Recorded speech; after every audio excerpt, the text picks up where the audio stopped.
Gloria a Dios. Aleluya. Alabado sea el nombre del Señor. Qué bueno. Gracias, hermano, por compartir este momento, estar atento. Aleluya, para que podamos así estudiar, participar en lo que es el conocimiento de la palabra y la bendición de Dios. En esta ocasión quiero hablar acerca de cuál es la enseñanza de Jesús acerca de la ira de Dios. Y para ello también vamos a ver el concepto de Jesús en cuanto a la ira de los hombres que aconseja. Quiero comenzar con una porción que está en el libro de Mateo capítulo 5, verso 21, y dice de la manera siguiente: ustedes han oído que se dijo a sus antepasados, no mate, y todo el que mate quedará sujeto al juicio del tribunal. Pero yo le digo que todo el que se enoje con su hermano quedará sujeto al juicio del tribunal. Es más, cualquiera que insulte a su hermano quedará sujeto al juicio del consejo, pero cualquiera que lo maldiga quedará sujeto al juicio del infierno. Este es más o menos el consejo que el Señor tiene con relación a lo que es la ira del hombre con relación a sus semejantes. Ahora bien, yo quiero desarrollar un poquito más lo que es el concepto de Jesús, las enseñanzas que Jesús estuvo dando acerca de lo que es la ira de Dios. Jesús se encontraba en Jerusalén para asistir a las festividades de la Pascua cuando se le acercó un hombre llamado Jacobo. Era un rico mercader judío proveniente de Creta, que fue a ver a Andrés con la solicitud de reunirse con Jesús en privado.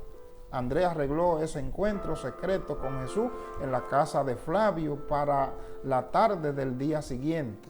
Este hombre no podía comprender las enseñanzas del maestro y había venido porque deseaba hacer preguntas más completas sobre el reino de Dios. Jacobo le dijo a Jesús: pero rabino, Moisés y los profetas de antaño nos dicen que Yahvé es Dios celoso, un Dios de gran ira e intenso enojo. Los profetas dicen que Él odia a los malhechores y que vengan a los malhechores y que se venga de los que no le obedecen su ley. Tú y tus discípulos nos enseñan que Dios es un Padre clemente, comprensivo, que tanto ama a todos los hombres, que le daría la bienvenida en este nuevo reino del cielo, que tú proclamas que se está acercando. Cuando Jacob terminó de hablar, Jesús le contestó: Jacob, has expresado bien las enseñanzas de los antiguos profetas que enseñaban a los hijos de su generación de acuerdo con las luces de su época. Nuestro Padre en el cielo, en el paraíso, es inmutable, pero el concepto de su naturaleza se ha ampliado y ha crecido desde los días de Moisés a través de los tiempos de Amós y aún hasta la generación del profeta Isaías.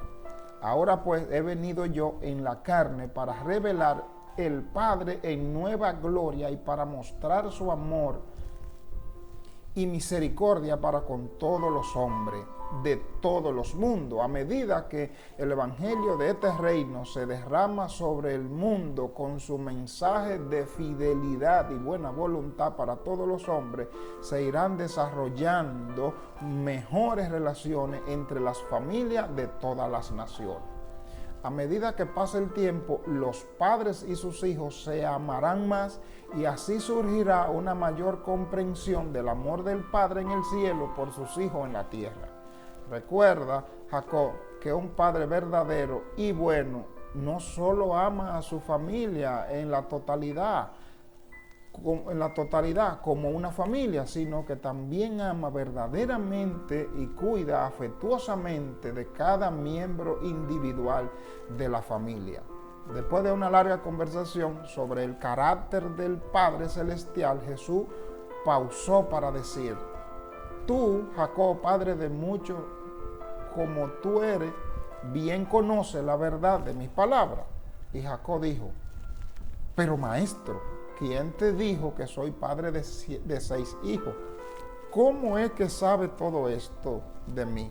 Respondió el maestro: basta con decir que el Padre y el Hijo conocen todas las cosas, porque en verdad lo ven todo. como tú amas a tus hijos como padre sobre la tierra, así debe ahora de aceptar la realidad del amor del Padre Celestial hacia ti. No solo hacia todos los hijos de Abraham, sino hacia ti, tu alma individual. Cuando Jesús dijo, siguió Jesús diciendo, cuando tus hijos son muy pequeños e inmaduros, y cuando tú debes castigarlo, es posible que piensen que su padre está enojado y lleno de ira y resentimiento.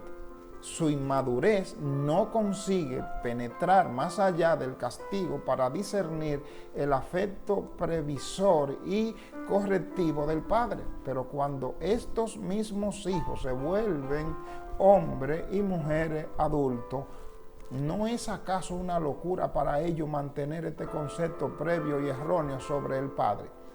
Como hombres y mujeres ya deberían discernir el amor de su Padre en estos castigos tempranos. ¿Acaso no debería la humanidad, a medida que pasan los siglos, llegar a una mejor comprensión de la verdad, de la verdadera naturaleza y el carácter amante del Padre en el cielo? ¿Qué habéis ganado de las generaciones sucesivas de esclarecimiento espiritual si persisten en ver a Dios como lo veía Moisés y los profetas? Te digo, Jacobo, que bajo la luz brillante de este momento debería ver el Padre como ninguno de los que ha venido antes pudo jamás contemplarle.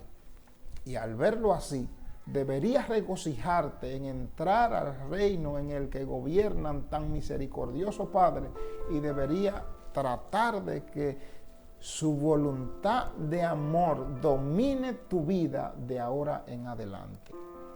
Y Jacob contestó, Rabino, yo deseo que me conduzca al reino del Padre. Me gustaría hacerte esa pregunta, tú amigo mío, si quisiera entrar a ese reino de amor del Padre Celestial que está en el paraíso. Pero en este sentido, los apóstoles, la mayoría de los cuales había escuchado esta conversación sobre el carácter de Dios, hicieron a Jesús muchas preguntas esa noche sobre el Padre en el cielo. Las respuestas del Maestro a esta pregunta pueden presentarse mejor mediante el resumen siguiente. Jesús reprochó suavemente a los 12 diciendo, en sustancia, ¿no conocen acaso las tradiciones de Israel relacionadas con el crecimiento de la idea de Yahvé? ¿Y soy acaso ignorante de las enseñanzas de las Escrituras sobre la doctrina de Dios? Luego el Maestro procedió a instruir a los apóstoles sobre la evolución del concepto de la deidad a lo largo del curso del desarrollo del pueblo judío.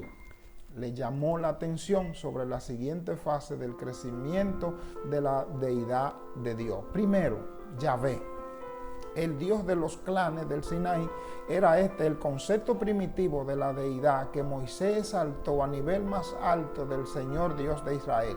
El Padre en el cielo nunca deja de aceptar las adoraciones sinceras de sus hijos en la tierra, aunque su concepto de la deidad sea burdo y sea cual fuere el nombre que para ellos simboliza la naturaleza divina. Número 2, el Altísimo. Este concepto del Padre en el cielo fue proclamado por Melquisedec a Abraham y fue llevado muy lejos desde Salem, por lo que sus siguientes creyentes en esta idea ampliada y expandida de la deidad. Abraham y sus hermanos se fueron de Ur debido al establecimiento de la adoración del sol y se tornaron creyentes en las enseñanzas de Melquisedec sobre el Elión, el Dios Altísimo. El concepto de ello era un concepto compuesto de Dios que consistía en una mezcla de la idea mesopotámica más antigua con la doctrina del Altísimo. Número 3, el Shaddai. Durante estos tiempos primitivos, muchos de los hebreos adoraban el Shaddai, el concepto egipcio del Dios del cielo que habían aprendido durante su cautiverio en la tierra del Nilo. Mucho tiempo después de la época de Melquisedec, estos tres conceptos de Dios se unieron para formar la doctrina de la deidad creadora en el Señor Dios de Israel. Número 4, Elohim. Las enseñanzas de la Trinidad paradisíaca han persistido desde los tiempos de Adán. Recordar cómo las Escrituras comenzaron declarando que en el principio Dios creó los cielos y la tierra. Esto indica que cuando se registró esto, el concepto de la Trinidad, de los tres dioses en uno, habían encontrado lugar en la religión de nuestros antepasados. Me refiero a los tres dioses como el Padre, el Hijo y el Espíritu Santo. Número 5, Yahvé el Supremo.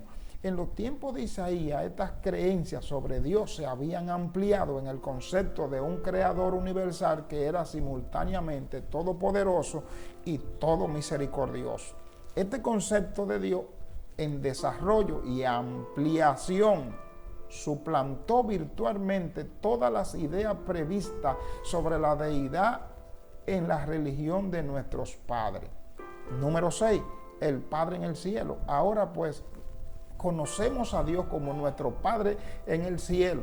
Nuestras enseñanzas provee una religión en la que el creyente es hijo de Dios. Esta es la buena nueva del Evangelio del reino del cielo. Coexisten con el Padre, el Hijo y el Espíritu. Y la revelación de la naturaleza y ministerio de estas deidades del paraíso continuarán ampliándose e iluminándose a lo largo de la era sin fin de la progresión espiritual eterna de los hijos ascendentes de Dios. En todos los tiempos y durante todas las épocas, la verdadera adoración de todo ser humano en cuanto se relaciona con el progreso espiritual individual es reconocida por el Espíritu residente como un homenaje al Padre en el cielo. Nunca habían estado los apóstoles tan anodados como en este momento, al escuchar el relato del crecimiento del concepto de Dios en la mente judía de las generaciones previas. Estaban demasiado confundidos como para hacer preguntas mientras permanecían sentados ante Jesús en silencio. Pero el maestro continuó y le dijo: ¿y habéis conocido estas verdades? Si hubiesen leído las Escrituras, ¿acaso no han leído lo que dice Samuel, que expresa: y la ira del Señor se encendió contra Israel de tal modo que incitó a David contra ellos, ordenándole que hiciesen censo de Israel y Judá? Y esto no era extraño porque en los días de Samuel los hijos de Abraham realmente creían que Yahvé había creado tanto el bien como el mal. Pero cuando un escritor posterior narró estos acontecimientos después de la ampliación del concepto judío sobre la naturaleza de Dios, no se atrevió a atribuir el mal a Yahvé. Por lo consiguiente dijo: y Satanás se levantó contra Israel e incitó a David a que hiciera censo de Israel. ¿Acaso no sois capaces de discernir que tales narraciones de las Escrituras muestran claramente cómo el concepto de la naturaleza de Dios continuó creciendo de una generación a otra? También deberían haber discernido el crecimiento de la comprensión de la ley divina en perfecta armonía con estos conceptos ampliados de la divinidad. Cuando los hijos de Israel salieron de Egipto, en los días antes de la revelación ampliada de Yahvé, tenían 10 mandamientos que les sirvieron de ley hasta el momento en el que acamparon frente a Sinaí. Y estos 10 mandamientos son: no adorará a Dios porque el Señor es un Dios celoso. No hará imágenes fundidas de Dios. No dejará de santificar la fiesta del pan ácimo. De todos los hombres varones y animales hechos, los primogénitos son míos, dice el Señor. 6 días trabajará, pero el séptimo día descansará. No dejará de sacrificar la fiesta de las primicias, frutas y la fiesta de la cosecha a la salida del año. No ofrecerá sangre del sacrificio con pan leudado. El sacrificio de la fiesta de Pascua no debe dejarse hasta la mañana. La primicia de los primeros frutos de la tierra llevará a la casa del Señor tu Dios. No cocerá el cabrito en la leche de su madre. Y luego, entre truenos y relámpagos en el Sinaí, Moisés le dio los nuevos 10 mandamientos, que todos vosotros estar de acuerdo en que son un pronunciamiento más noble, más de acuerdo con los conceptos yabelistas ampliados de la deidad. ¿Acaso nunca notaste que en estos mandamientos, tal como aparecen 2 veces en las Escrituras, en el primer caso consideran que la liberación del cautiverio en Egipto es la razón para captar el sábado, mientras que en el segundo el progreso de la creación, de la creencia religiosa de nuestros antepasados exigía que el hecho de la creación se conociera como la motivación de la observancia del sábado? Luego, recuerden que una vez más, en la época más espiritualmente esclarecida de Isaías, estos 10 mandamientos negativos fueron cambiados en la gran ley positiva del amor, la extracción de amar a Dios en forma suprema y a vuestro prójimo como a vosotros mismos. Esta suprema ley de amor hacia Dios, hacia Dios y hacia el hombre, es lo que yo también le declaro como el deber total del hombre. Cuando el Señor terminó de hablar, nadie le hizo pregunta y cada uno se fue hacia su descanso. Quiero decirte que hay 2 cosas principales, y es que cuando se recibe el esclarecimiento de la palabra ministrada por el Espíritu a nuestra vida, las preocupaciones tienen que irse y lo que viene es el descanso. Yo hago oración por este momento para que estas palabras traigan descanso a tu vida. Señor, te alabo y te glorifico, te doy gracias porque este es un momento maravilloso y yo sé que tu palabra no retorna vacía, que ellas ahora en este momento están haciendo lo que tienen que hacer en las vidas que lo han de recibir, los que han llegado hasta aquí, los que han llegado para ver estas palabras. Ahora las perturbaciones no tienen capacidad de inquietarlos, sino que estas palabras van a producir descanso, van a producir paz, van a producir, aleluya, seguridad, y van a producir acercamiento a ti, pero sobre todo van a producir claridad en el concepto de Dios como nuestro Padre eterno. Gracias, Señor, en el nombre de Jesús. Amén.